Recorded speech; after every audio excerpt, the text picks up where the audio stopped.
కాదు అసలే సార్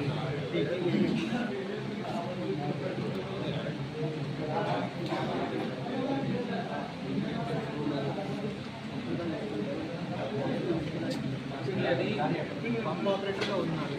అది పెట్టేటప్పుడే వాళ్ళు అవుట్ సోర్సింగ్ లేదా కాంట్రాక్ట్గా పెట్టి ఉంటారు. దానివల్ల వాళ్ళు చేయలేదు. మీరు కోరినా కూడా కొన్ని పనులు అవుతాయి కాబట్టి అవుతుందంటే వేరే వాడికి చేశారు కానీ మీకు ఆపి పెట్టారంటే మనం దానికి ఏదో చేయవచ్చు. కానీ ఒక పాలసీగా ఎవరికి చేయలేదు. అట్లాంటివి ఉన్నాయండి దానికి చేయలేదు. చూస్తాను ఏ రకమైన కేసు ఉందని